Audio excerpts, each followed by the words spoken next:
Mano po, Chang? Saan ka galing yan? Galing po ako sa center. Humingi po ako ng vitamins ng mga bata, tsaka nagpa-check up na rin ako. Ano bang sakit mo at kailangan mo magpa-check up pa? Wala po akong sakit. Wala. Ay teka, huwag mong sabihin na buntis ka na naman. Bakit naman gulat na gulat kayo may asawa naman akong tao. Ang sabi mo kasi sa akin nun, tama na ang 4 dahil mahirap ang buhay. Ano po ang magagawa ko? Nakabuo kami ulit ni Hector. Kapag hindi pinagbigyan, magtatampo. Pagmumulan pa namin ng away. Dapat kasi, ikaw nang nagkokontrol. Dahil ang mga lalaki, sugod lang yan ang sugod. Kahit pagalitan niyo pa ako, Chang, wala na pong magagawa. Nandito na Hindi ka man lang kasi nag-iisip. Kung hindi ka naaawa sa sarili mo, aba, maawa ka sa mga anak mo? Kapapayat Hindi nyo na nabibigyan ng tamang nutrisyon. Alam niyo naman po na construction worker lang si Hector. Pilit lang naming pinagkakasya ang kita niya. Yun naman pala. Pero nagdadagdag ka na naman ng anak. Alangan naman po na ipalaglag ko to. Biyaya ito. Hindi ko naman sinabi na ipatanggal mo yung ipinagbubuntis mo. At hindi ko ipapayo yon. Ang sa akin lang, sana iniwasan mo nang magbuntis pa. Yung bunso ninyo, magta3 taon pa lang Nakakaraos naman po kami. May awa ang Diyos. Kiginhawa din ang buhay namin. Ika nga, nasa Diyos ang awa, nasa tao ang gawa. Paano kayo kaaawaan kung kayo mismo hindi naawa sa mga sarili ninyo? Hindi kayo nag-iisip kung paano makakaahon sa kahirapan tapos nagpaparami pa kayo ng anak. Ang importante naman po, hindi kami nang aapak ng kapwa namin. At higit po sa lahat, hindi kami nanghihingi ng kakainin namin sa ibang tao. Kahit ano pa po ang sabihin nyo, masaya kami ni Hector sa pagkakaroon ng bagong anak. Ang pagsusugal ay maaaring magbigay ng panandaliang aliw at pag-asa na manalo. Pero sa huli, madalas itong nagdudulot ng pagkaubos ng pera, problema at kalungkutan. Sa umpisa ang mga sugarol puno ng enerhiya at kumpiyansa. Pero kapag natatalo, umuuwing luhaan. Kung magsusugal ka, dapat handa ka ring matalo. At hindi dapat galawin ang perang nakalaan para sa pamilya mo. Ang paglalaro ng sugal dapat merong limitasyon. Magandang araw, Miss Gwen. Tawagin niyo na lamang po akong Maribeth. 35 ang edad at tubong Bulacan. May asawa at 5 anak. Gusto ko pong magbahagi ng kakaiba kong karanasan sa inyo nung buntis ako sa bunso ko. May 5 taon na ang nakakaraan. Nagtatrabaho ako nun sa palengke bilang tindera ng mga gulay at ang napangasawa ko naman ay kargador. Dahil sa tuksuhan, naging malapit kami ni Hector sa isa't isa at nangarap na magsasama habang buhay. Tanggap naman kami pareho ng mga pamilya namin maliban kay Tia Cory. Bunsong kapatid siya ni Itay at matandang dalaga. Wala pa sana kaming balak magpakasal noon kaya lang nabuntis ako ni Hector. Kaya agad na itinakda ang kasal namin. Nang maipanganak ang panganay namin, dun ko napagtanto na hindi pala ganun kadali ang buhay gaya ng inaakala ko. Ginabi ka yata ngayon. Kasi hindi agad nakarating yung foreman namin.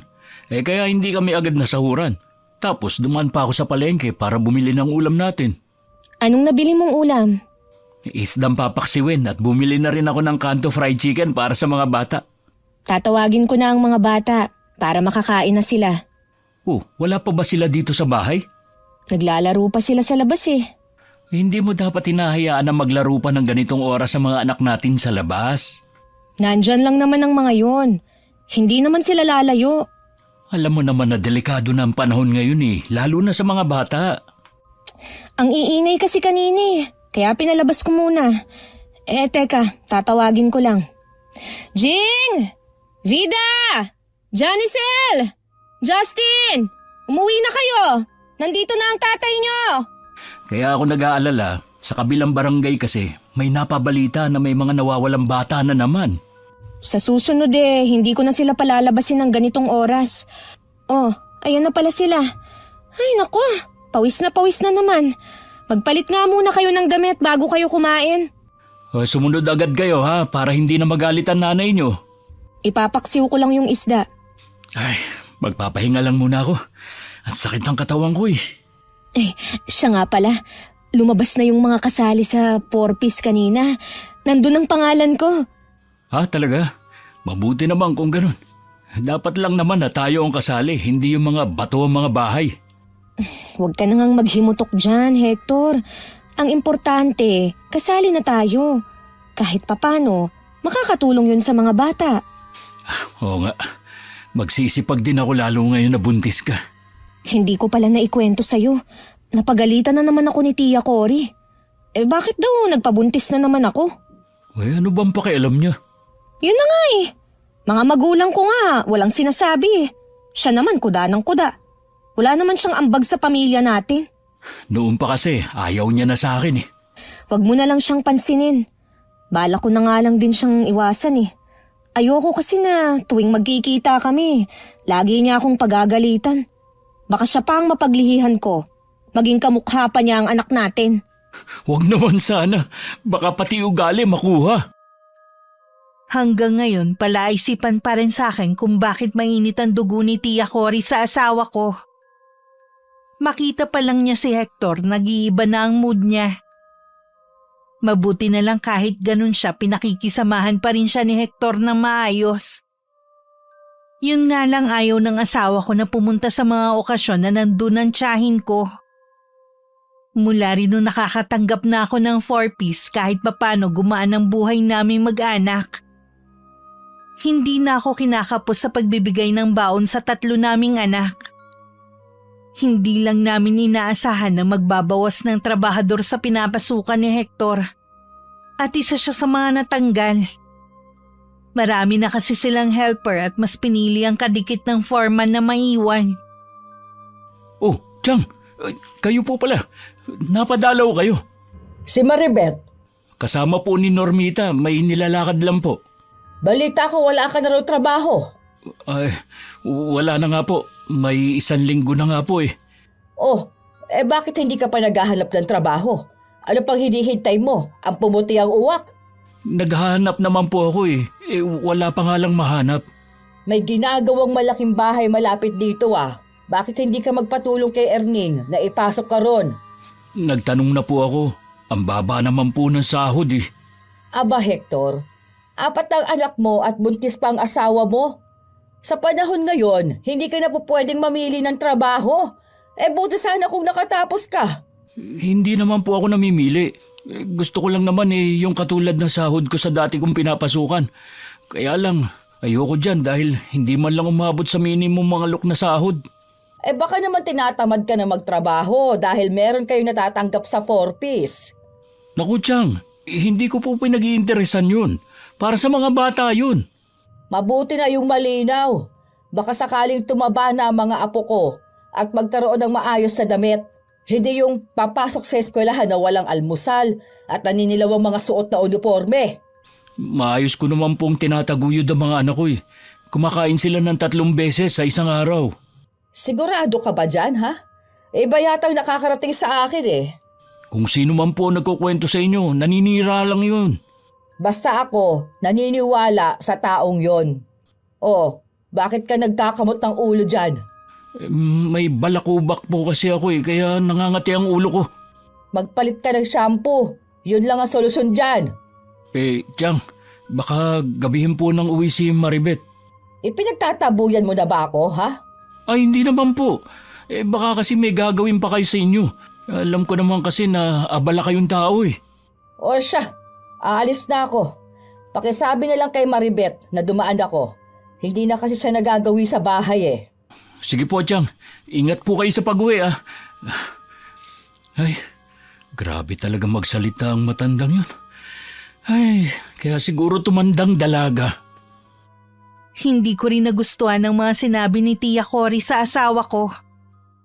Nang makauwi nga ako, nagkwento si Hector na nanggaling sa bahay namin ng tiyahin ko. Pasalamat na lang talaga siya at wala ako nun. Mabait pa nga sa kanya ang asawa ko dahil kung ako yon baka nasagot ko na siya. Masyado na kasi siyang nakikialam sa buhay namin. Naiinis din ako sa taong nagchichismis sa kanya ng kung ano-ano tungkol sa pamilya ko. Alam naman siguro niya na ganun ang ugali ng tiyahin ko. Sulsulera din siya. Wala siguro yung magawa kaya pati buhay ng ibang tao pinakikialaman. Baka tanggapin ko na lang yung trabahong inaalok ni paring Mario. Ha? Di ba nga, ang layo kaya hindi mo gusto? Kung sasama ka sa kanya, di lingguhan ang uwi mo niyan. Wala nga kasi ako mahanap na malapit lang eh. Ayoko naman na mapirmi lang dito sa bahay. Baka mamaya pumunta na naman dito ang tiyahin mo. Bungangaan na naman ako. Masyado talagang intrimitida ang matandang yun. Nakakainis na. Tiyahin mo pa rin yun. Mga magulang nga natin, hindi tayo pinakikialaman eh. Siya tiyahin ko lang. Kung pagsalitaan tayo, parang siyang nagluwal sa akin. Habaan mo na lang ang pasensya mo. Matanda na naman yun eh. Nakakagalit na kasi eh. Hindi na nga ako pumupunta sa kanya. Siya naman ang pumupunta dito sa bahay. Iwasan mo na lang. Kapag ikaw lang ang nandito sa bahay, magsara ka na lang para isipin niya na walang tao rito. Kung desidido ka na talaga na sumama kay paring Mario, di sige. Kailangan na rin kasi nating mag-ipon para sa panganganak ko. Isa rin nga yan sa inaalala ko eh. Kaya gusto ko na magtrabaho. Huwag kang mag-alala, Hector. Makakaraos din tayo. Oo naman. Tsaka sanay naman tayo sa mahirap na sitwasyon eh. Oo nga. Si Tia Cory lang naman ang panira eh. Maiba nga pala ako. Napapansin ko na laging tahimik si Jean ah. Tinatanong ko naman kung ano problema, hindi naman sumasagot. Ay, isa pa nga ang batang yun eh. Hindi ko alam kung kanino nagmana. Oh, bakit na naman? Nagpapabili kasi ng bagong sapatos. Pwede pa naman yung gamit niya. Sabi ko, sa pasukan na lang. Aba, dinabugan ba naman ako? Dinasampal ko ang bibig. Lalo pa akong nainis nang sumagot pa na hindi niya aalagaan itong ipinagbubuntis ko kapag lumabas. Di sana binilhan mo na lang. Kapag siya lang ang binilhan ko, maiinggit ang mga kapatid niya, kaya hindi na lang. Baka napapagod na rin sa eskwelahan at pag-intindi sa mga kapatid, kaya ganun. Sana pinagbigyan mo na lang para reward sa ginagawa niya. Oh, mga kapatid naman niya ang inaalagaan niya at hindi ibang tao. Tsaka, hindi pwede na siyang masusunod. Sabihin mo na lang na kapag nagkatrabaho na ako, saka ako siya bibilan ng bagong sapatos. Dapat, bilhan mo rin yung 3 para hindi sila mainggit sa atin nila. Bakit hindi mo nga pala gamitin yung sa 4-piece nila? Sa kanila ko naman ginagamit ah. Kaya nga sila laging may baon eh. Tsaka nga pala, bilan mo sila ng bagong uniform. Pati kasi yun, napapansin ng tiyahe mo na lumang-luma na. Kahit naman luma na, at least malinis. Ayoko rin kasing sanayin sa luho ang mga anak natin. Tayo nga nung araw lahat ng pagtitiis naranasan natin. Hindi na dapat natin yun iparana sa mga anak natin. Hanggat kaya nating ibigay ang mga pangangailangan nila, ibigay natin. Hindi naman tayo nagkukulang sa kanila. Sige, ako na lang ang kakausap sa anak natin. Ayokong sumasama ang loob niya sa atin. Sinubukan pa rin ni Hector na makahanap ng trabaho sa malapit pero wala siyang makita. Kaya nung sumunod na linggo, sumama na siya sa kumpare namin na isa ring construction worker sa Maynila. Tamang-tama naman kailangan pa rin ng maraming tao. May ilan pa silang isinama na taga rito din sa amin. Ilang araw nang wala si Hector pero ang anak naming si Jing minsan lang akong kibuin. Mukhang matindi pa rin ang tampo niya sa akin. Hinayaan ko na lang. Pagkatapos ng mga gawain ko sa bahay, dinadaanan ko na si Normita sa kanilang bahay. At pumupunta na kami sa bahay ni Aling Josefina para maglaro ng tong its. Isa na ito sa libangan ko noon pa. Iniiwan ko lang ang bunso ko sa kapitbahay na walang anak. Alam ni Hector na nagsusugal ako pero sabi ko naman sa kanya paminsan-minsan lang. Hindi lang niya alam malaki na ang naipatatalo ko sa sugal. O Chang, nandito pala kayo. Kanina pa ba kayo? Kararating ko lang. Saan ka nagpunta? Galing ka na naman ba sa sugalan? Hindi po. Nangapit bahay lang ako. Naiinip kasi ako rito sa bahay eh. Huwag ka na nga magsinungaling pa. Kilala kita. Bahala po kayo kung ayaw niyong maniwala. Ano po pala ang ginagawa niyo rito? May pinuntahan kasi ako na malapit dito kaya dumaan na rin ako. Si Hector nga pala. May trabaho na po. Saan siya nakahanap ng trabaho? Sa Maynila pa po. Sumama siya kay paring Mario. Akala ko ba ayaw niya magtrabaho sa malayo dahil hindi niya gusto mapalayo sa inyo? Wala po siyang mapagpipilian eh. Wala po kasing mahanap dito sa malapit. Paano kasi namimili din ng trabaho yang si Hector? Hindi naman po sa ganon, Chang. Ang baba lang talaga ng sahod. Hindi po kakasya sa gastusin dito sa bahay. Lalo na't may mga anak kaming nag-aaral. Di ba meron kayong 4-piece? Saan na pupunta yon? Hindi naman po kalakihan ang nakukuha ko eh. Sapat naman yon para matustusan ang pangangailangan ng mga anak mo. Pero sa nakikita ko, hindi naman sa kanila napupunta. Bakit nyo naman po nasabi yan? Nakikita ko naman kasi kapapayat na mga anak mo at hindi mo man lang mabilhan ng maayos sa damit. Hindi naman po kasi patabaing baboy ang mga anak ko. Ganun na talaga ang mga katawan nila. Hindi ako magsasalita ng ganito kung hindi ko alam ang nangyayari sa bahay na ito. Teka nga lang, Chang. Sino ba ang nagsusumbong ng kung ano-ano sa inyo, ha? Huwag mo nang alamin. Basta alam kong kalagayan ng mga bata dito. Mabuti ka pa nga kada lalabas ng bahay nakapostura. Samantalang ang mga bata para basahan ang mga suot. Oras na malaman ko kung sino ang tsismosang nagkukwento sa inyo. Hihilahin ko talaga ang dila niya. Duda ako kung magagawa mo nga yan. Ano pong ibig niyong sabihin? Ang mabuti pa, alagaan mo na lang ang mga anak mo at yung ipinagbubuntis mo. Tigilan mo na ang pagsusugal. Kapag hindi ako nakapagtimpe, isusumbong kita sa asawa mo. Alam po ni Hector na nagsusugal ako. Kinukonsinti ka pa talaga niya, ha? Alam naman po niya na libangan ko lang ang paglalaro. Kesa naman maging libangan ko ang pakikialam sa buhay ng ibang tao. Sa inis ko, hindi ko napigilang magparinig sa tiyahin ko. Bahagya naman siyang natigilan at saka nagpaalam ng uuwi. Naiwan naman ako nag-iisip kung sino ang nagsusumbong sa kanya. Halos lahat naman kasi ng mga kapitbahay ko dito tahimik lang at abala sa kani-kanilang buhay. Baka nanguhula lang ang tiyahin ko. Pero siguradong sigurado siya sa mga binibitiwan niyang salita. Dahil naubos na ang puhunan ko sa sugal, hindi na muna ako lumabas ng bahay. Pagdating ng mga anak ko, uminit pa ang ulo ko dahil humihingi sila sa akin ng pera. Wala naman akong maibigay dahil natalo na sa sugal.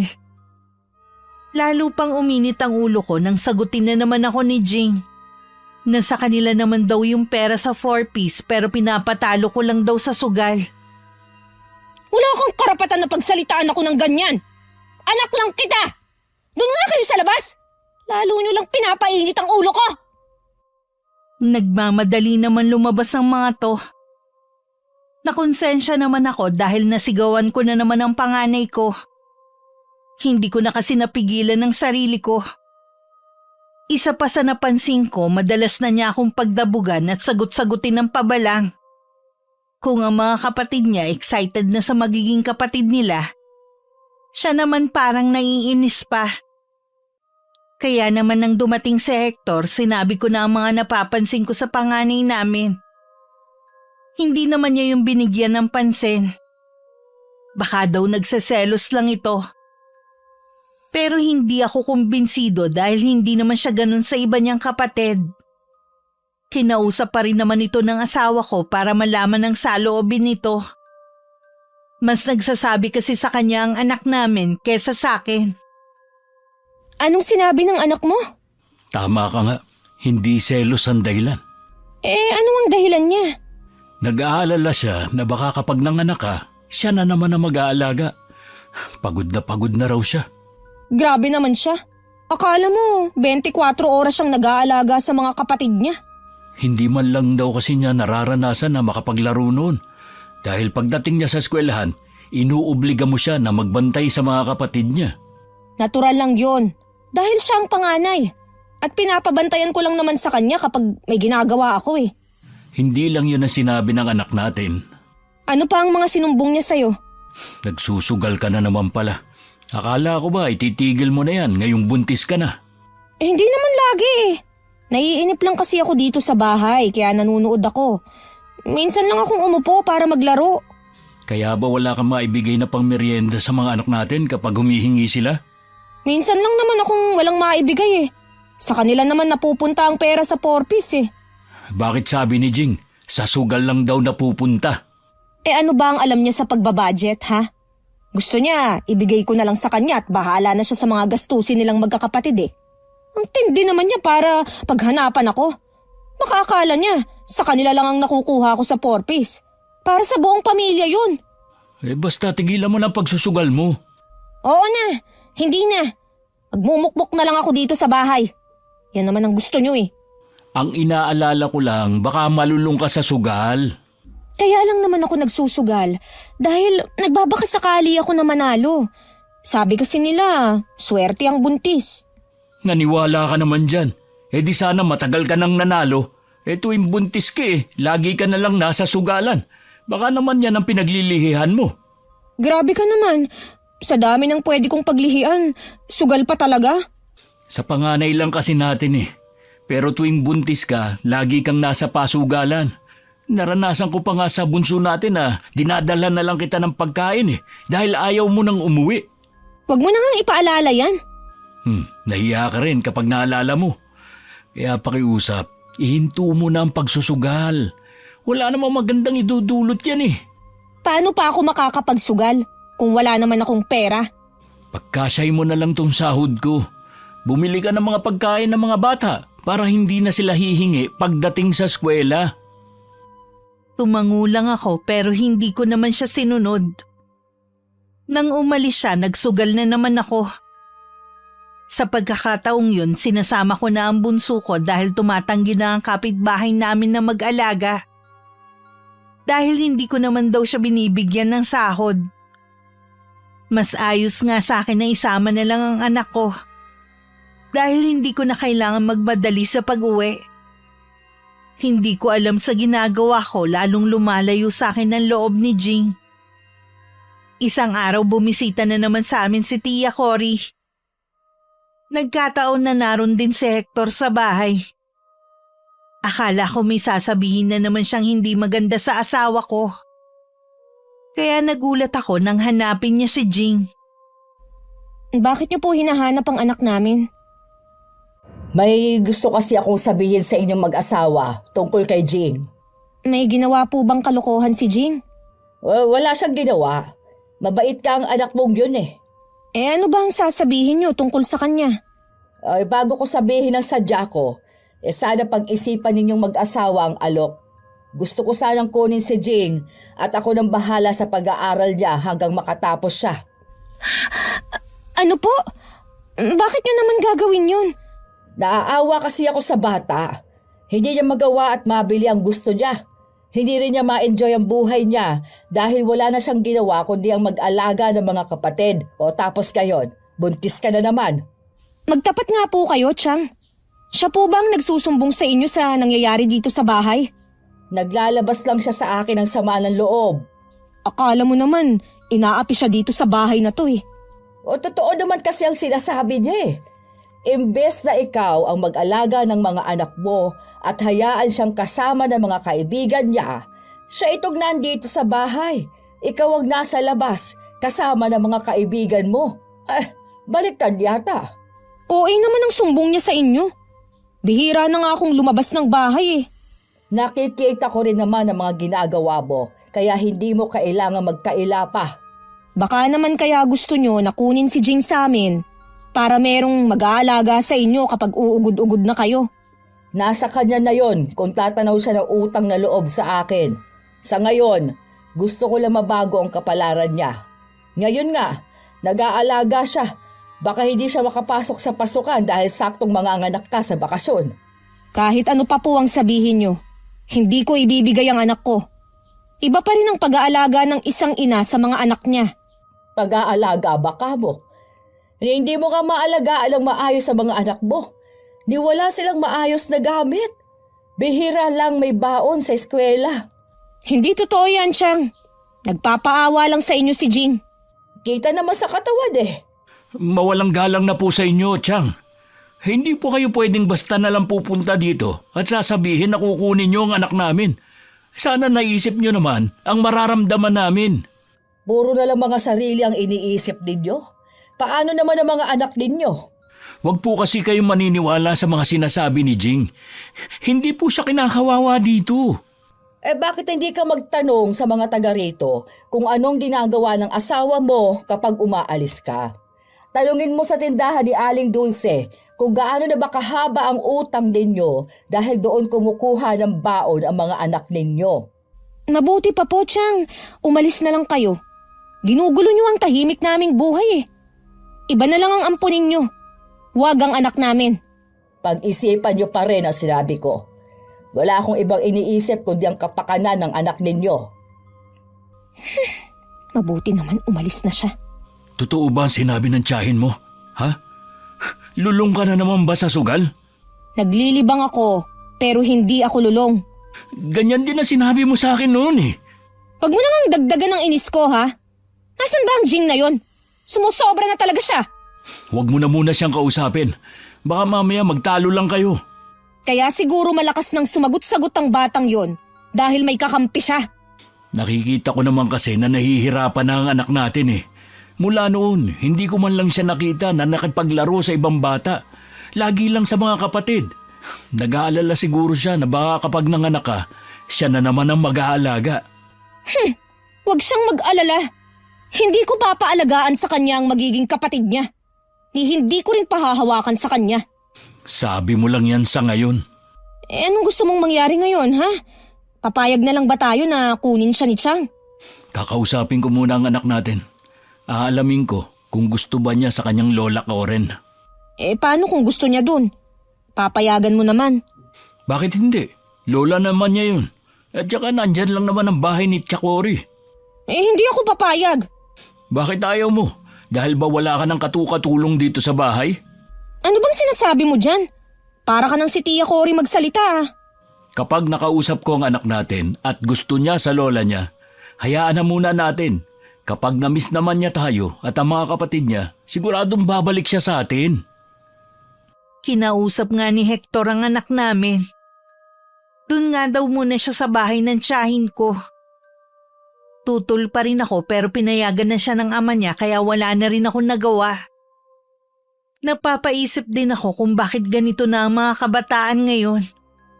Hindi na maaasahan kahit sa pagbabantay lang ng mga kapatid. Hindi katulad namin noong araw na mas inuuna ang pagtulong sa mga magulang kesa sa paglalaro. Parang gusto pa ng mga bata ngayon na sila na ang masunod sa gusto nila gaya ng anak ko. Nang umalis si Jing sa bahay, nahirapan talaga ako dahil siya ang nagluluto kapag nasa sugalan ako. Siya na rin ang nag-aasikaso sa mga kapatid niya. Ngayon napipilitan ako umuwi agad at tapusin ang paglalaro ko. Lalo tuloy akong hindi makabawi-bawi kaya laging mainit ang ulo ko. Kaliwat kanan na rin ang mga naniningil sa akin. Napilitan na tuloy akong isang laang ATM ng 4-piece ko. Nalaman naman yun ng asawa ko. Bakit pati naman yung ATM isinanla mo? Wala na kasi akong maisip na gagawin eh. 3 buwan lang naman. Kahit na. Para yun sa mga bata eh. May trabaho ka naman eh. Di ikaw na muna ang bahala. Hindi mo pa kasi tigilan ng pagsusugal mo eh. Tingnan mo tuloy yung nangyari. Hector, wag mo na nga akong sisihin pa. Sino gusto mong sisihin ko? Naamin ko na nga nakasalanan ko eh. Sana naman madala ka na ngayon. 3 buwan na nga lang manganganak ka na eh. At wala pa rin tayong ipon. Ni isang gamit wala ka pa nabibili. May mga pinaglumaan naman dyan na baru-baruan eh. Konti na lang naman ang bibilihin na gamit. Pagod na nga ako sa trabaho. Ito pa dadatnang ko. Akala mo naman, hindi ako napapagod dito sa bahay. Alam ko naman na pagod ka din. Pero mas gagaan sana ang buhay natin kung hindi ka magsusugal. Makakaahon din tayo. Magtiwala ka lang. Makakaahon lang tayo kapag tuluyan mo nang iniwan yung pagsusugal mo. Hindi na nga, di ba? Ngayon lang dahil wala ka ng pera. Tsaka na nga tayo mag-usap. Masama ang pakiramdam ko. Bakit? Anong nararamdaman mo? Bigla kasing nanigas ang tiyan ko eh. Nahihirapan din akong huminga. Uy, dadali na kita sa ospital. Wag na. Mawawala din to. Kailangan ko lang siguro ng pahinga. Baka dahil na rin sa stress yan. Siguro nga. Iniisip ko nga kasi yung mga utang ko eh. Huwag mo na munang isipin ang mga yun. Mababayaran din natin yun. Pasensya ka na, Hector ah.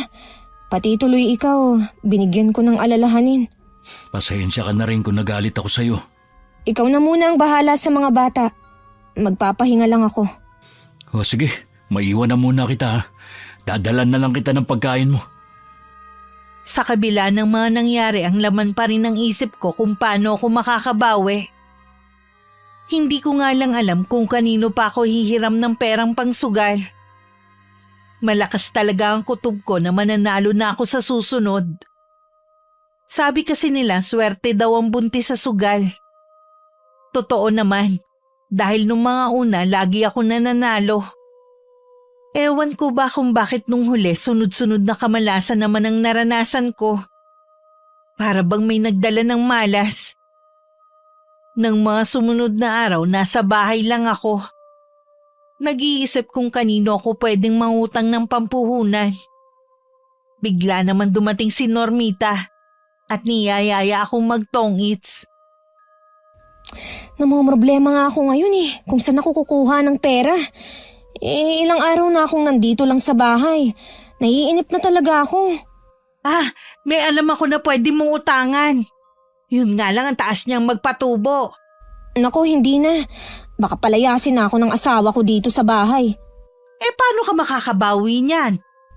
Hindi ko nga alam eh. Yun na lang kasing sinasabi ko. Kilala ko yung sinasabi mo na nagpapautang na yan. Si Aling Presi, no? Basta makabayad ka lang sa oras mabait naman yun. Ay, ayoko. Kilala ko ang matandang babae na yun. Kapag nahuli ka lang sa pagbabayad, ipapahiya ka na sa maraming tao. Kaya nga kailangan mo lang magbayad sa tamang oras. Sa iba na lang ako mangungutang. Sige, bahala ka. Tara muna ka na, Aling Josefina. Manunood lang tayo. Sige na nga, para makapaglibang-libang din. Sabay na kaming lumabas ng bahay ni Normita para pumunta sa sugalan. Pagdating doon, iilan pa lang ang mga tao. May 2 pang bakanteng lamesa. Nanood lang kami sa mga naglalaro nang may nagpaupo sa akin. At ako na lang daw ang magtuloy. Bibigyan na lang daw ako ng puhunan. Naniniwala daw siya na swerte ang buntis.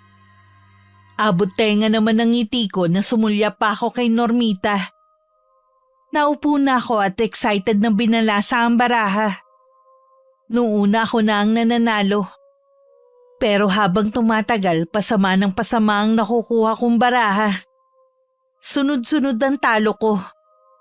Ang taong nagpaupo sa akin nagparinig pa na hindi naman pala daw totoo na swerte kapag buntis. Masama ang loob ko na umuwi na lang ako.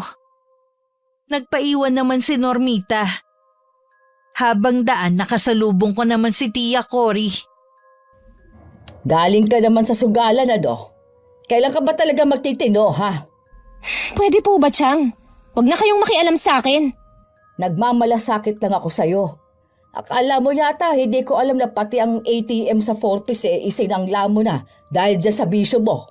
Ano? Chang, hindi ko po alam kung paano nyo nalaman yan. Pero sana naman, ilihim nyo ang tungkol doon. Takot ka naman pala na mabuko pero hindi mo pa rin tinitigilan ang pagsusugal mo. Bukod tanging ikaw lang ang buntis doon. Titigil naman po ako kapag nabawi ko na ang mga natalo sa akin . Kailan pa yon? Hindi ko po alam. Pero naniniwala ako na siswertihin din ako.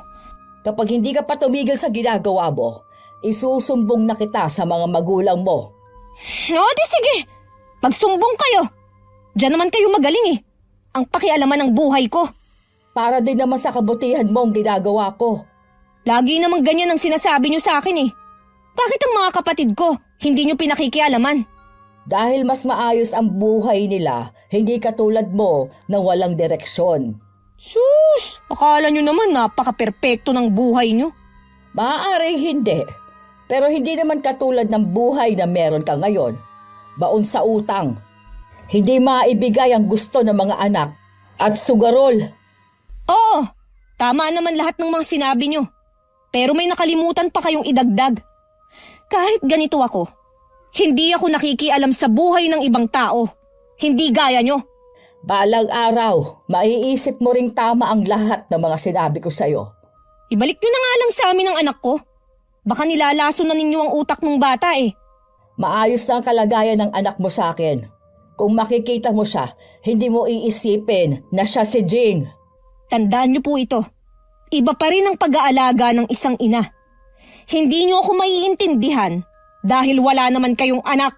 O bukas, papupuntahin ko siya para makasama naman niyang mga kapatid niya.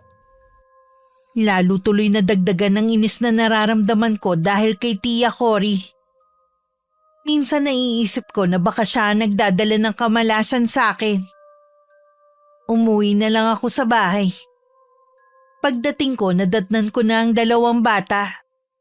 Pinasundo ko na rin sa kanila si Justin na pinaiwan ko sa isa ko pang kapitbahay. Marami kasing bata doon at makakapaglaro yun. Kinabukasan dumating nga si Jing. Ang laki ng pinagbago nito. Kahit luma, maayos ang damit nito. Nagkalaman-laman na rin ang kanyang braso. Ang layo na nga ng itsura niya kesa dati. Samantalang 2 linggo pa lang mula nang umalis siya sa bahay namin.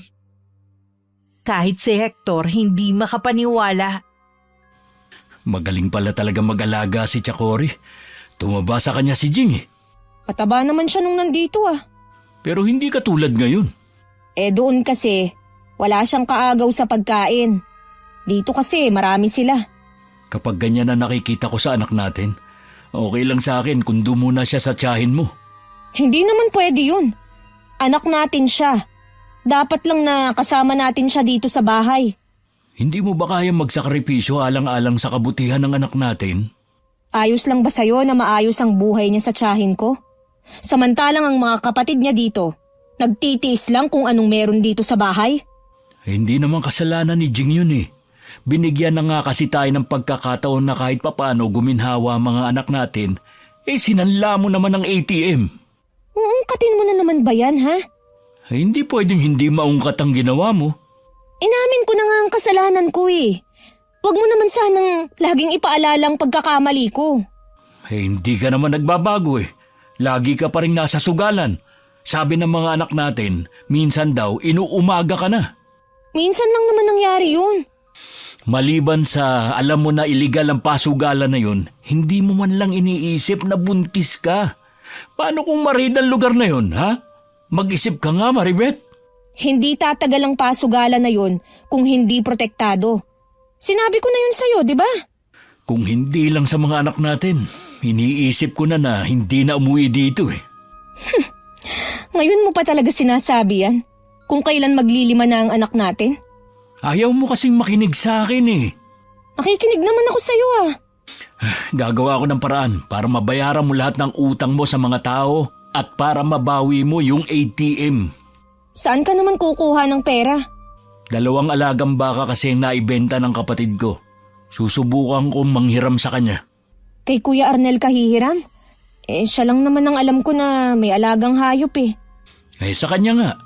Siguradong hindi ka tatanggihan nun. Kaya nakikiusap ako. Tama na ang pagsusugal mo. Hindi na talaga ako magsusugal. Makalipas ang 1 linggo, lahat ng utang ko nabayaran ni Hector. Hindi na rin ako bumalik sa pagsusugal gaya ng pangako ko. Nasa loob lang ako ng bahay at laging nakahiga. Hindi ko na rin kasi kayang matagal na nakaupo. Kaya nasisiguro ko na hindi na talaga ako makakapagsugal. Pero gaya ng kasabihan, kakainin ko rin ang sinabi ko.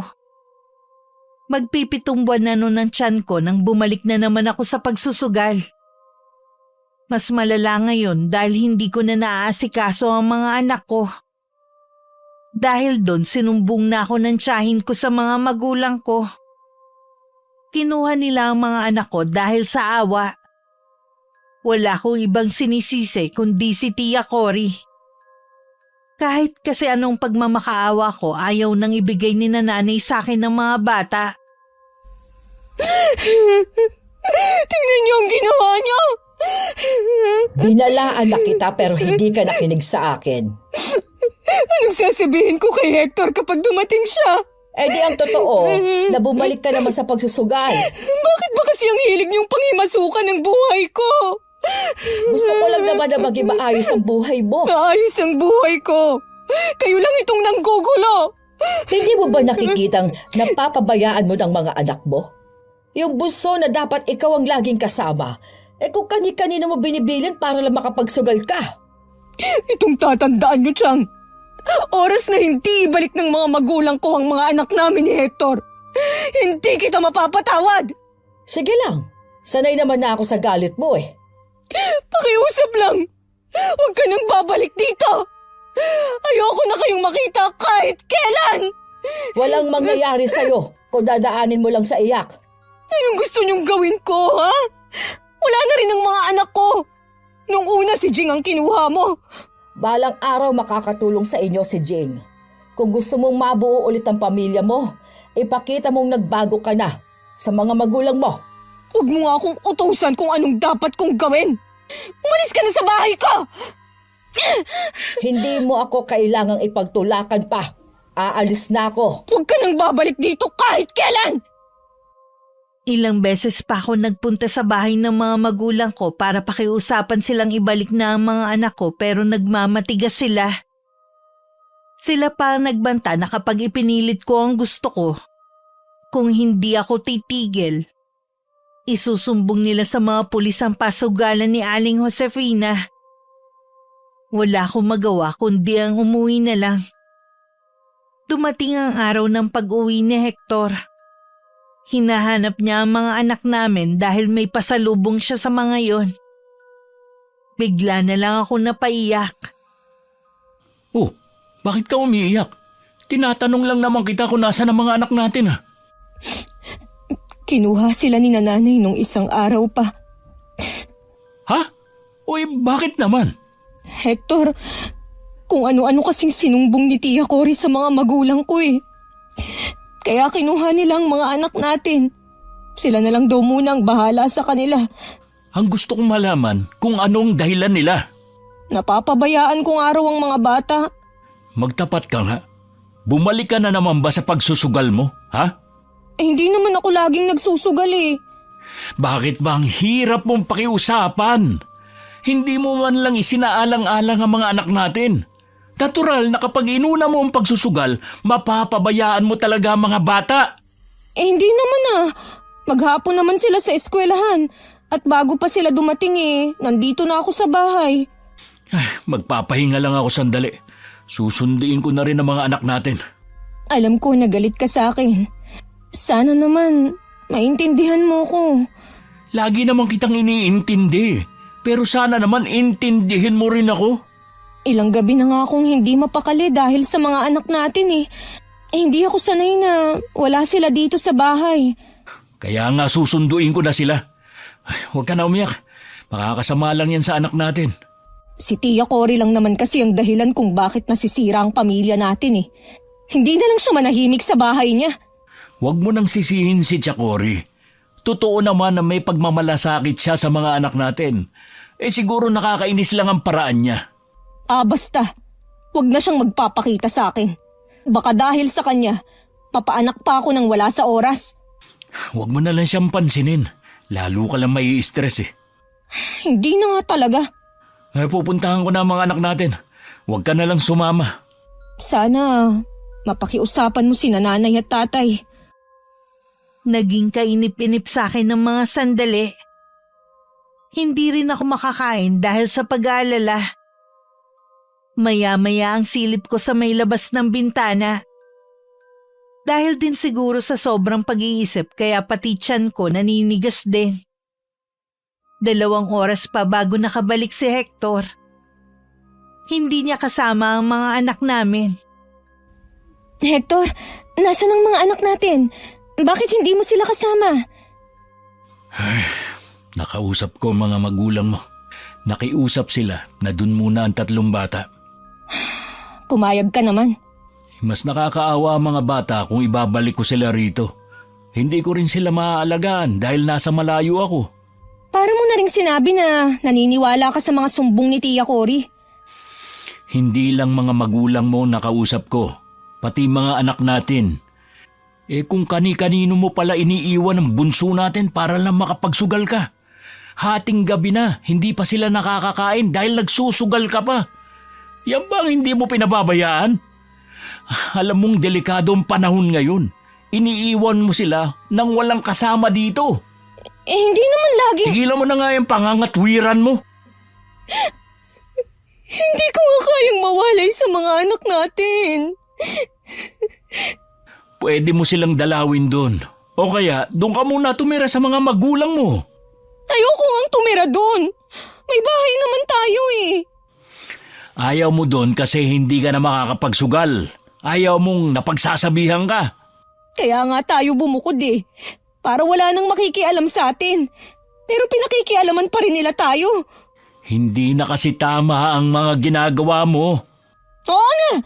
Lahat kayo tama! Ako naman mali! Ikaw pa ngayon ang galit? Pasalamat ka nga may nagmamalasakit sa mga anak natin eh. Ikaw naman kasi may problema. Bakit ba ninyo ako pinagtutulungan ha? Ganun ba ako kasama sa paningin nyo? Ang nagpapasama kasi sa'yo yung pagsusugal mo. Masama rin sa kalusugan mo yung nagpupuyat dahil sa sugal. Pauwiin lang nila ang mga anak natin. Hindi na ako magsusugal. Ay, hayaan mo na lang sila sa mga magulang mo. Hindi naman sila ibang tao eh. Ang intindihin mo na lang yung pinagbubuntis mo. Tayo ang mga magulang at masigit na may karapatan. Bakit nila tayo inaalisan ng karapatan? Pumayag naman ako sa gusto nila eh. Dahil naisip ko na tama naman sila. Mahal ko ang mga anak natin. Kaya lagi kong inuuna ang kapakanan nila. Mahal ko rin naman sila. Pero hindi mo kayang labanan yung hilig mo sa pagsusugal. Hindi ko nahahayaan na mapahamak pa ang mga anak natin bago pa ako kumilos. Sige na, panalo na kayo. Magpapaubaya na lang ako. Pagod na rin akong makipagtalo. Dinadalaw ko na lang ang mga anak ko sa bahay ng mga magulang ko. Ayoko man aminin sa sarili ko mas maayos ang lagay nila kumpara nung nasa poder ko sila. Siguro nga pabaya akong ina. Tama rin naman si Hector, hindi ko kayang labanan ang pagkahilig ko sa sugal. Lulong na nga siguro ako. Dahil ako lang naman mag-isa sa bahay, malaya na akong gawin ang gusto ko. Madalas umaga na akong nakakauwi galing sa pasugalan. Inilipat na nga pala ito at hindi na sa bahay ni Aling Josefina. Isang umaga na pauwi ako, nakasalubong ko ang matandang babaeng matagal nang pinag-uusapan sa lugar namin. Tuwing nakikita ko siya, nag-iiba ang pakiramdam ko. Mabigat ang dugo ko sa kanya kahit noon pa. Nakatungo siyang naglalakad kaya hindi niya ako napansin na pasalubong sa kanya. Bago pa niya ako mabangga, itinulak ko na siya. Natumba siya sa lupa. Ayaw mo kasing tumingin sa dinadaanan eh. Hindi mo naman kailangan akong itulak eh. Ano? Hahayaan na lang kita na banggain ako ha? Pasalamat ka, buntis ka. Hindi kita papatulan. Ano ba ang magagawa ng isang matandang katulad mo ha? Marami ako naririnig tungkol sa'yo. Hindi ko akalaing totoo palang matalas ang dila mo. Hindi mo rin alam kung paano gumalang sa mas matanda sa'yo. Totoo ang sinasabi nila. Kaya sa susunod, huwag kang haharang-harang sa daraanan ko. Huwag sana mamana ng anak mo ang pag-uugaling meron ka. Talaga bang ginagalit mo ko? Tandaan mo sana, iha. Hindi lahat kaya kang pagpasensyahan dahil buntis ka. Wala akong pakialam! Tabi dyan! Naiiling na lang si Aling Rosa habang naglalakad palayo. Hindi ko alam kung anong iniisip niya tungkol sa akin. Hindi ko alam kung taga saan talaga ang matandang yun. Basta na lang siyang sumulpot sa lugar namin. Walang nakakaalam kung may pamilya ba siya. Ang alam ng marami, malapit sa ilog ang bahay nito. Walang kuryente at umaasa lamang sa gasera. Nung dumating si Hector, naikwento ko sa kanya na nakausap ko ang matandang yun. Hindi ko lang binanggit sa kanya na itinulak ko ang matanda. Sigurado kasing magagalit siya sa akin. Nabanggit dati ni Itay na taga rito daw talaga ang pamilya ni Aling Rosa. Umalis daw ang pamilya nila rito. Tapos nung bumalik nga, wala na silang bahay. Nasaan kaya ang pamilya niya? Hindi ko alam eh. Tuwing nakikita ko ang matandang yun, nasisira ang mood ko. Hindi kaya aswang siya? Eh di sana, marami ka nang nabalitaang nabiktima dito sa atin o di kaya sa kalapit lugar. Sa bagay nga, nakakainis kasi ang pagmumukha niya eh. Nakakadiri din yung mga bukol sa balat niya. Naglilihi ka pa siguro kaya ganyan ka. Napapansin ko pa na puro matatandang babaeng pinaglilihihan mo. Nung una, si Chakori. Ngayon naman si Aling Rosa. Sana, hindi ko na makasalubong ang matandang yun. Eh di wag ka na lumabas ng bahay. Pwede ba yun? Kita mo nga na naiinip na ako eh. Gusto ko na ngang mga anak eh. Mahigit 1 buwan na lang naman manganganak ka na. Eh masaya nga ako dahil lalaki magiging anak natin. May makakalaro na si Justin. Sabi pala ni nanay, magpatali na raw ako para hindi na dumami ang anak natin. Pwede rin naman. Ayoko na rin kasing nahihirapan ka eh. E di sa ospital dapat pala ako manganganak niyan. Plano ko kasi sa lying in lang eh. Oo, sa ospital nga. Eh may sapat ba tayong pera? Wala akong naiipon dito. Pinansugal mo na naman siguro ang binibigay ko sa'yo, no? Oo. Natalo din sa sugal. Hanggat walang masamang nangyayari sa'yo, hindi ka titigil, no? Inilayo niyo sa akin ang mga anak ko eh. Kaya tama lang, natanggapin mo rin kung ano ako. Kapag hindi ka pa tumigil, pati ako mawawala sa'yo. Eh di gawin mo. Wala na akong pakialam pa. Abuti nga eh, para wala na akong intindihin dito. Hindi naman ako naniniwala na gagawin nga yun ni Hector. Lalo na sa kalagayan ko. Tuloy pa rin ako sa pagsusugal ko kahit minsan hindi kasama si Normita. Nagagalit na rin daw kasi ang asawa nito dahil baon na sila sa utang. Mabuti na lang nasa Maynila si Hector. Dahil kung hindi, pareho na kami ng kaibigan ko. Sunod-sunod na gabi na akong talo. Naubos na rin ang perang ibinigay sa akin ni Hector. Lalo tuloy umiinit ang ulo ko. Habang pauwi, iniisip ko kung anong paliwanag ang sasabihin ko sa kanya. Sa akin pa naman niya iniwan ang allowance ng mga bata ngayon linggo dahil akala niya dadalaw ako. Malapit na ako sa bahay namin na makita kong pasalubong sa akin si Aling Rosa. Ginabi ka yata, iha. Masama sa buntis ang nasa labas pag ganitong oras. Wala kang pakialam. Bakit ba lagi kang galit sa akin? Wala naman akong ginagawang masama sa iyo ah. Makita pa lang kita, nakaalibadbaran na ako eh. Yun pa kayang kausapin mo ko. Kaya ka siguro ganyan dahil sa itsura ng balat ko. Hindi naman nakakahawa ang mga bukol sa katawan ko eh. Mabuti naman, sa'yo na nang galing yan. Nandidiri ka pala sa akin. Tumabi ka na nga lang at nagmamadali ako. Hindi maganda sa buntis sa may ganyang pag-uugali. Sino ka ba para sabihin sa akin yan, ha? Dapat siguro sa'yo, tinuturuan ng leksyon. Anong balak niyong gawin? Malalaman mo rin. Ikaw mismo ang makakasagot sa mga tanong mo. Kapag may masamang nangyari sa anak ko, walang dapat sisihin, kundi ikaw. Nauna na akong naglakad. Kahit hindi lumilingon, alam kong nakasunod sa akin ng tingin ng matandang babae. Hindi ko rin alam bakit ang init ng dugo ko sa kanya. Tama nga siguro si Hector. Hanggang ngayon naglilihi pa rin ako. Nang makauwi sa bahay, nahiga na agad ako at natulog. Tanghali na ako nagising kinabukasan. Tinapay at gatas lang ang inalmusal ko ng araw na yun. Nakatanaw ako sa labas ng bintana nang dumaan si Aling Rosa. Tumigil pa siya sandali at tumingin sa akin. Ewan ko ba kung bakit ako kinilabutan sa titig niya. Ibinaba ko na lang ang kortina. Bago magtanghalian naman dumating si Tia Cory. Nasira na naman tuloy ang araw ko. Ayoko sana siyang patuluyan kaya lang baka magsumbong na naman siya sa mga magulang ko. Namumutla ka yata. Tsaka ang payat mo ngayon. Baka po dahil nahihirapan ako sa pagbubuntis ko. Hindi mo kasi iniingatan ang sarili mo eh. Nagpapakapuyat ka sa pagsusugal mo, wala ka namang mapapala doon. Huwag niyo na lang pong intindihin ng pagsusugal ko. Kailan ka kaya magbabago? Hindi na po ako magbabago pa, kung yan ang hinihintay niyo.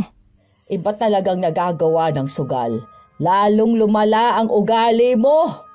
Dahil na rin siguro sa iba't ibang taong nakakasalumuha mo.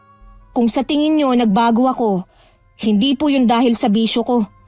Dahil yun sa mga katulad niyong pakialamera. Noon pa talaga bastos ka na. Ayaw mong napagsasabihan ka ng mga mali mong ginagawa. Hindi ko rin po kasi maintindihan eh. Kung bakit pa kayo punta ng punta dito. Bumukod nga kami ni Hector para walang manggulo sa amin eh. Sa tingin mo kaya, sino pang magtutulungan kung di tayo magkakapamilya din?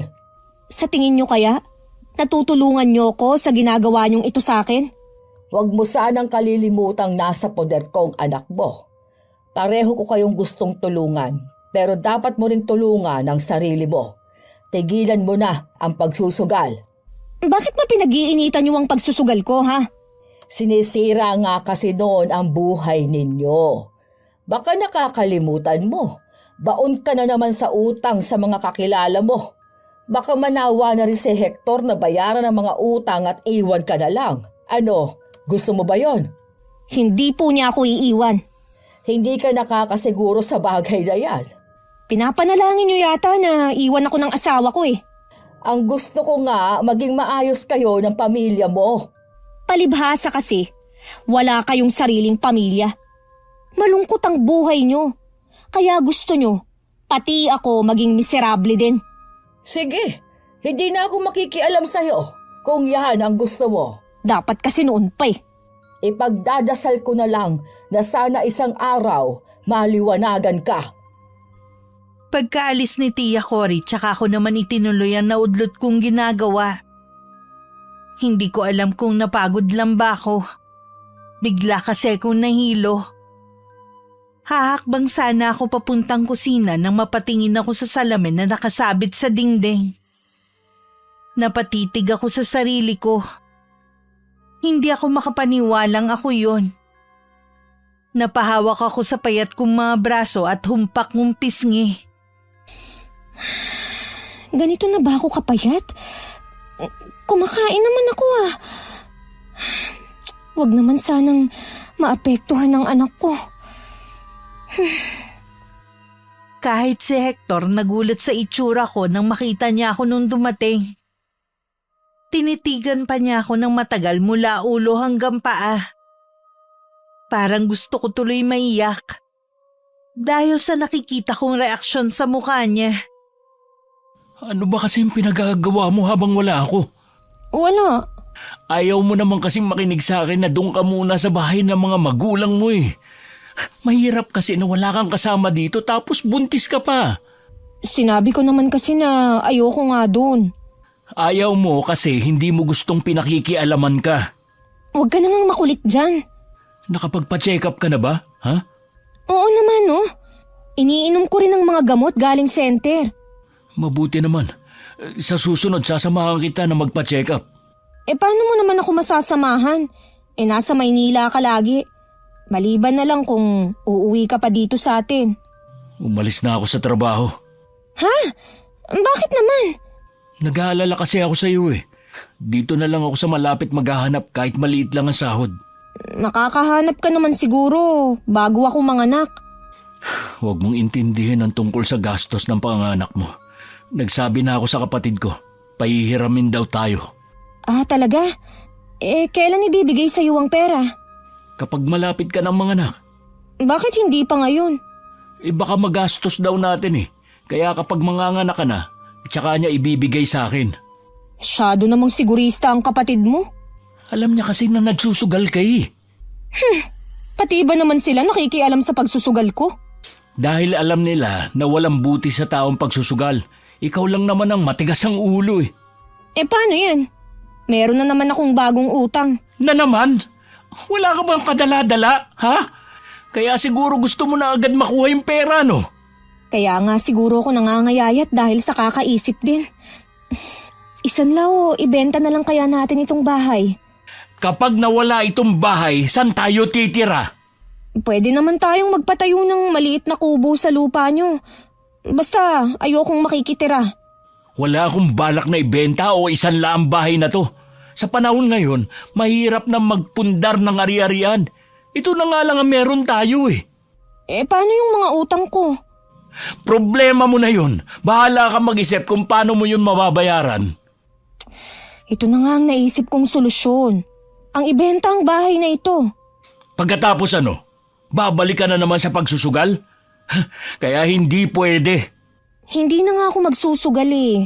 Nadala na ako. Hindi ako naniniwala sa'yo. Talaga bang matitiis mo ko, ha? Ikaw naman ang gumagawa ng problema mo eh. Di ikaw maghanap ng solusyon. Oh, saan ka pupunta? Nag-uusap pa tayo ah. Pupuntahan ko lang ang mga anak natin. Baka pati pagdalaw sa kanila, hindi mo na magawa. Hindi ko naman masisi si Hector kung napuno na siya sa akin. Naiiyak na lang ako dahil sa kung ano-anong naiisip ko. Totoo naman kasi na ako ang gumawa ng problema. Pero sa pagkakataong to, gusto ko na talagang tumigil sa bisyo ko. Yun nga lang hindi ko alam kung paano ko mababayaran ang utang ko. Itong bahay na lang talaga ang pag-asa. Kahit ayaw ni Hector, dali-dali kong hinanap ang titulo at nagpunta ako sa bahay ni Aling Josefina. Ilang araw na rin ang nakakalipas mula nang umuwi si Hector galing Maynila. Ilang araw na rin siyang hindi tumitigil sa paghahanap ng trabaho. Isang kaibigan ang pinuntahan niya. Sa Lunes pa raw malalaman kung may bakante sa pinapasukan nito. Tiyang, kayo po pala. Tuloy kayo. Ag-asawa mo. Ay, wala po eh. May pinuntahan lang po.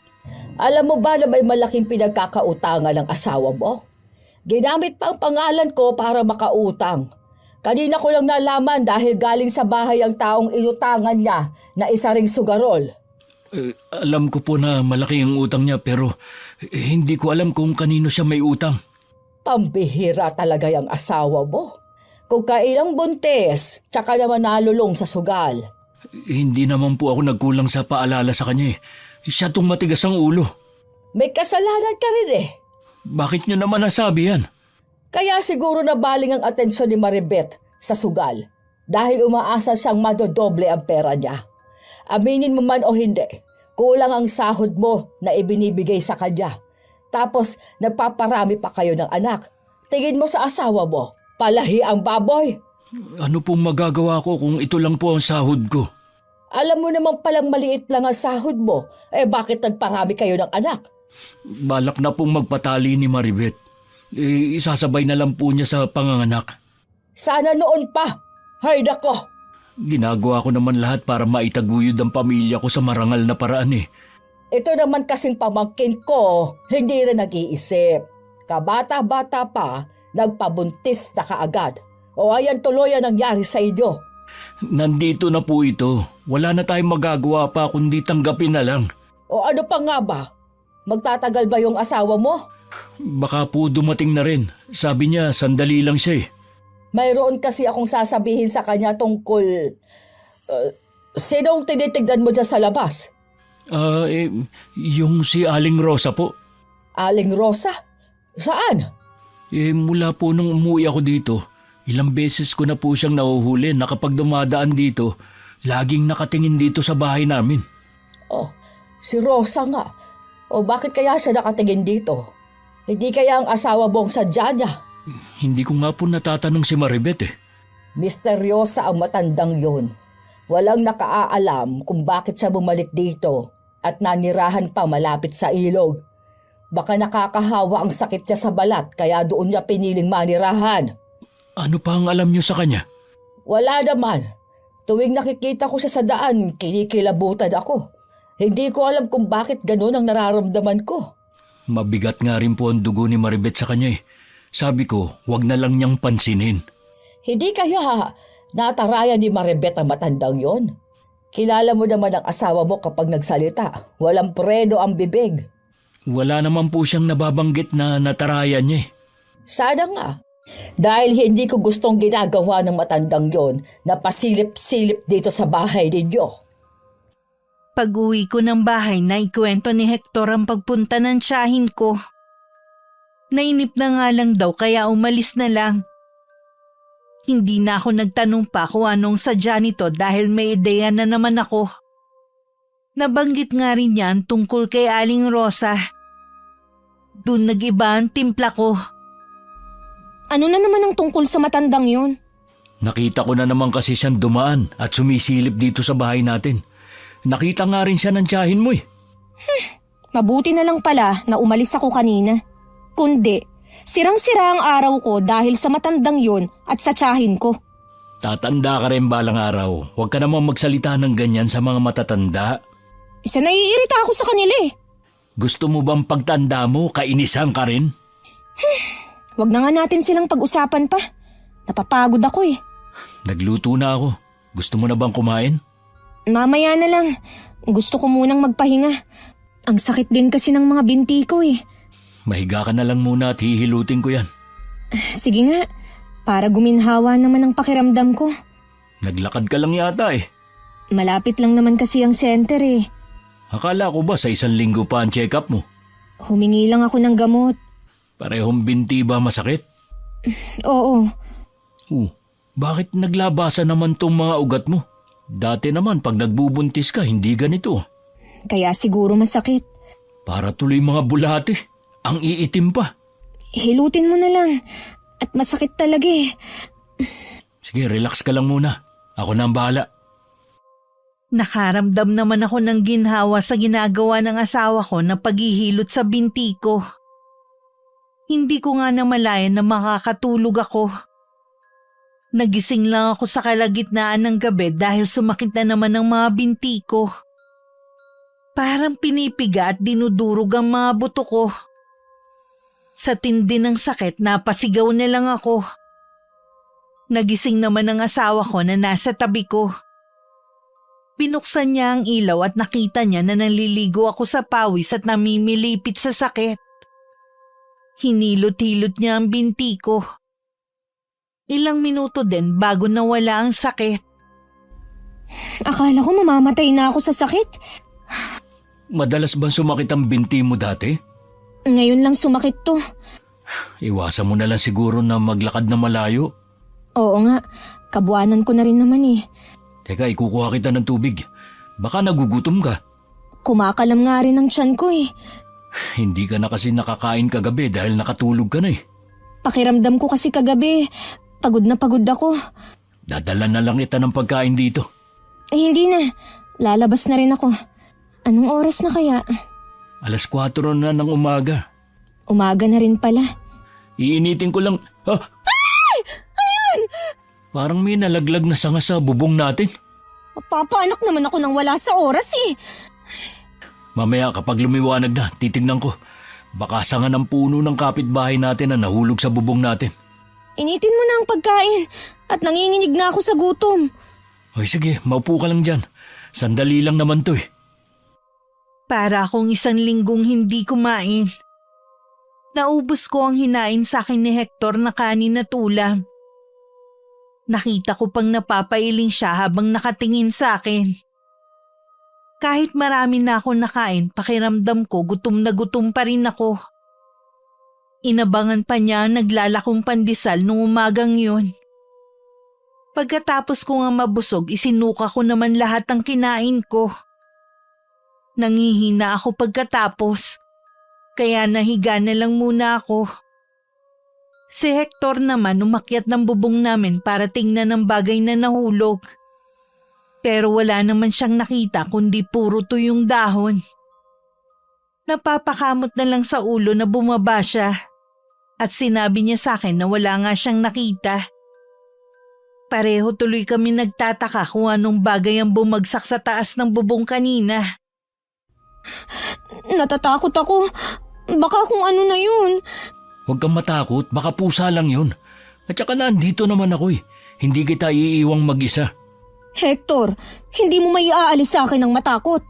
Lalo na't buntis ako at kabuhanan na. Ang tagal na nating nakatira dito pero ngayon lang naman nangyari to. Hector, Oh, bakit? ang binti ko, sumasakit na naman. Ha? Teka, kukunin ko yung langis. Mabuti na lang talaga. Nagdesisyon ka ng hindi na magtrabaho sa Maynila. Hindi ko alam ang gagawin ko sa ganitong pagkakataon na walang kasama sa bahay. Siguro, kasama yan sa pagbubuntis mo. Itong bunso natin ang pinahirapan talaga ako. Bukas pumunta tayo sa klinik para magtanong kung anong magandang gawin tuwing umaatake ng sakit ang binti mo. Hindi na rin ako makakain dahil sinusuka ko rin. Konti na lang muna sigurong kainin mo para hindi mabigla yan tiyan mo. Tsaka, meron pa akong napansin. Kanina lang to. Ano yun? Naglalagas ang buhok ko. Kung laging ganito, baka makalbo na ako. Kaya nga bukas pupunta tayo sa klinik para malaman natin kung ano nangyayari sa'yo. Iba ang nararamdaman ko eh. Ewan ko, ang hirap ipaliwanag. Gusto mo bang papuntahin ko mga magulang mo o kahit ang nanay mo dito? Huwag na. Alam mo namang galit sila sa akin dahil hindi ko naibigay ang allowance para sa mga bata noon eh. Ayoko na munang makarinig ng sermon. O sige, sabihin mo lang kung ano pa ang gusto mo. Sorry kung puro problema ang ibinibigay ko sa'yo. Huwag mo nang isipin ang bagay na yan. Lalo ka lang mahihirapan eh. Nakukonsensya na kasi ako sa mga ginagawa ko eh. Ang gusto ko lang, hindi ka na bumalik sa pagsusugal mo kahit kailan. Hindi na talaga. Promise yan. Nang gabing yun, kahit gustong-gusto nang pumikit ng mga mata ko, gising naman ang diwa ko. Pakiramdam ko may nakatingin sa akin kahit wala naman. Nang sulyapan ko si Hector, mahimbing na tong natutulog sa tabi ko. Gusto ko sana siyang gisingin. Pero naaawa naman ako kung pati siya mapupuyat. Kinuha ko na lang ang rosaryo at plano kong magdasal. Pero hindi pa naman ako nakakabigkas ng panalangin na pigtas yun. Doon na ako natakot. Sinabayan pa ng pagsakit na naman ng mga binti ko. Nagising na sa malalakas na sigaw ko si Hector. Natataranta pa itong hinilot ang binti ko. Kahit siya nagulat dahil pumipintig ang mga malalaking ugat nito. Mas matagal din ang pagsakit nito at umiiyak na rin ako. May 1 oras din siguro bago nawala ang sakit. Ayoko kitang takutin pero yung mga ugat sa binti mo parang may sariling buhay. Ano kaya to? Malalaman natin bukas. Pilitin mo na lang matulog. Babantayan kita. Ayoko. Natatakot ako. Nandito lang ako. Hindi mo kailangang matakot. Pakiramdam ko kasi kapag pumikit ako, hindi na ako magigising. Huwag mong isipin yan. Masama sa'yo mapuyat. Sige na nga. Huwag mong bibitiwan ang kamay ko Sige. Matulog ka na. Banayad pang hinagod ni Hector ang buhok ko. Ilang sandali lang nakatulog na rin ako. Dahil siguro sa puyat ng mga nagdaang gabi, tinanghali ako ng gising. Wala na sa tabi ko si Hector. Akmang babangon ako nang mapahiga ulit ako. Hindi ko kasi maigalaw ang mga paa ko. Ang bigat nito na parang may nakadagan. Nakailang tawag pa ako kay Hector bago siya pumasok sa kwarto namin. Hindi ko maigalaw ang mga binti ko. Ano bang nangyayari sa akin? Galing dito kanina si Chakori at tinignan nga niya ang kalagayan mo. Sabi niya, susundo siya ng albularyo. Bakit albularyo? Dapat dalhin mo na ako sa ospital. Malakas ang kutob ng tiyahin mo na kinukulam ka. Ano? Sa palagay ko, tama siya. Sino kaya ang gagawa nito sa akin? Wala naman akong nakakaaway. Saka na natin isipin kung sino siya. Kailangan mo munang gumaling. Saan naman kaya maghahanap ng albularyo si Tia Cory? Wala naman akong alam na may manggagamot sa lugar natin eh. May kakilala daw siya eh. Kanina pa nga siya nakaalis. Hanggang ngayon, wala pa siya. Nag-uumpisa na naman ng sakit ng mga binti ko. Hihilutin ko na lang ulit. Mas matindi ang sakit ngayon kumpara dati. Parang pati buto ko tinudurog. Sana dumating na si Chakori kasama yung albularyo. Ayoko na. Sobrang sakit. Alam kong awang-awa na rin sa akin ng asawa ko pero wala din siyang magawa. Kahit ang ginagawa niyang paghihilot sa binti ko, wala na rin epekto. Habang tumatagal, mas tumitindi ang kirot. Hindi ko na rin namalayan ang pagdating ng albularyo at ng tiyahin ko. Nang dumating sila, biglang nawala ang kirot. Salamat po, dumating na kayo. Kanina pa siya iyak ng iyak sa sakit eh. Magaling na manggagamot niyang si Macario. Mapapagaling niya si Maribeth. Taga rito din ang gumawa nito sa asawa mo, iho. Sino po kaya ang gumagawa nito sa asawa ko? Isang matandang babae na gusto siyang turuan ng leksyon. Parang alam ko na kung sino. Sino po? Di ang matandang si Rosa. May palagay akong nakaalitan niyang asawa mo. Alam niyang buntis ang asawa ko tapos kukulamin niya? Iwan niyo na muna kami. Baka hindi niyo makayanan na makikita niyo habang nanggagamot ako. Ipaubaya na lang natin kay Macario ang lahat. Halika na muna sa labas. Gusto ko sanang sabihin na wag nang lumabas si Hector pero pati dila ko nararamdaman ko ang pag-urong. Nasundan ko na lang sila ng tingin nang lumabas sila ng silid. Sinulyapan ko naman ang albularyo na may tali pa ng panyo sa noo. Meron siyang binibigkas na salita na hindi ko maintindihan. Habang sinisindihan ng 3 puting kandila, pumikit na lang ako habang nagdadasal sa isip. Naniniwala akong mas makapangyarihan pa rin ang dasal. Pupuntahan ko si Aling Rosa. Baka mapahamak ka pa. Hindi ko hahayaan na mapahamak ang mag-ina ko nang dahil sa kanya. Huminahon ka lang. Ipaubaya na natin kay Macario mangkukulab na yon. Hindi ko siya mapapatawad kapag may masamang mangyari sa anak namin ni Maribeth. Sana nga hindi maapektuhan ang anak ninyo. Yang kasing katabilan ng asawa mo, wala rin pinipili. Hindi naman niya kilala ang matandang yon para pagsalitaan niya ng masama. Masungit po talaga siya kapag buntis. Hindi dahilan yon. Tignan mo tuloy ang nangyari. Doble-doble ang problema ninyo. Oo nga po. Sasabihin ko na rin to sa'yo. Alam mo bang dinala ng asawa mo ang titulo ng bahay na ito kay Josefina? Ha? Ano po? Lumapit daw sa kanya ang asawa mo at nagpapahanap ng masasanlaan.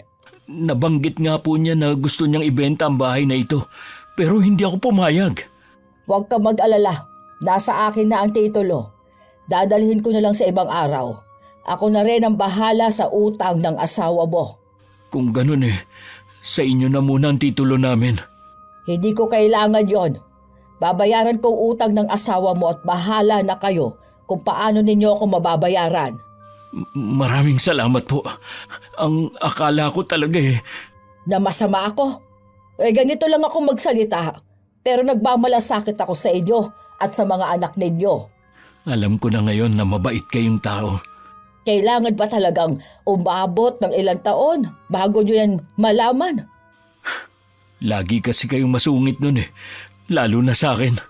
Siguro nasobrahan na nga rin ako. Kaya patawarin mo sana ako. Kalimutan na po natin yun.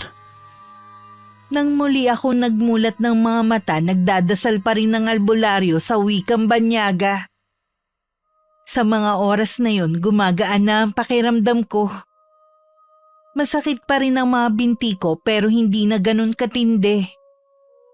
Sa isip ko, tama lang din sa akin ang nangyari. May kasalanan din kasi ko kay Aling Rosa. Sa isip ko, humihingi ako ng tawad sa kanya. Lingid sa akin, nakakarating sa matandang babae ang paghingi ko ng tawad. Lumipas pa ang ilang sandali. Tuluyan na akong gumaling. Magaan na ang pakiramdam ko. Maya-maya pa pumasok na si Hector at Tia Cory. Kumusta na ang pakiramdam mo? Magaling na ako. Magaling nga talaga si Mang Macario. Kasalanan ko rin kung bakit nangyari sa akin to. Naging bastos ako kay Aling Rosa. Sana mapatawad niya ako. Huwag kang mag-alala, Iha. Napatawad ka na niya. Alam niyang nilalaman ng puso at isipan mo. Maraming salamat po sa inyo. Marami pa sana akong gustong sabihin pero biglang humilab ang tiyan ko. Alam ko malapit na akong manganak. Nang araw na yun dinala na ako sa ospital. Nanganak ako ng araw na yun ng malusog na lalaking sanggol. Malaki ang pasasalamat ko dahil normal at malusog ang anak namin ni Hector. Sa kabila ng mga pagpapabaya ko sa sarili ko noon. Salamat sa Diyos. Hindi niya kayo pinabayaan. Nandyan ba si Tia Cory? Oo, hindi siya umaalis simula kahapon. Ang laki ng naging kasalanan ko sa kanya. Marami kang panahon para humingi ng tawad sa kanya at makabawi na rin. Siya din ang nagbayad ng utang mo. Ang hiling lang niya, huwag ka nang babalik sa pagsusugal. Hindi na talaga. Sa dami ng nangyari, natuto na ako ng leksyon. Ano kaya ang papangalan natin sa bunso natin? Gusto kong si Tia Cory ang magpangalan sa anak natin, Hector. O sige, ipaubaya na natin sa kanyang pagbibigay ng pangalan. Kitang-kita sa mukha ni Tia Cory ang saya nang sabihin namin ni Hector na siya ang magbibigay ng pangalan sa baby namin. Humingi din ako ng tawad sa kanya na tinanggap naman niya. Paglabas ko ng ospital, nabalitaan namin na umalis na sa lugar namin si Aling Rosa. Ipinagdasal ko na lang na sana mahanap ng matandang babae ang lugar kung saan magbibigay sa kanya ng katahimikan. Mahirap talaga kapag nalulung sa sugal. Hindi lang buhay ko ang nasira ko, pati ang pamilya ko at ang mga tao sa paligid ko. Malaki ang pasasalamat ko sa asawa ko dahil hindi niya ako sinukuan. Maging sa tiyahin ko na kahit sinagot-sagot ko, nagawa pa rin akong tulungan. Ang pangyayaring ito ang nagturo sa akin para mas lalo pang mapalapit sa Panginoon. Piliin ang tamang landas at huwag nang lingunin ang nakaraan kung saan muntik na akong maligaw. Alam kong marami sa atin ang nalulung sa kahit anong uri ng bisyo. Mahirap talikuran pero kapag may pananalig, magagawa din ninyo. Maraming salamat Miss Gwen sa pagpili ng aking sulat. Sana nakapagbigay din ako ng aral sa mga nakikinig sa araw na ito. Wakas,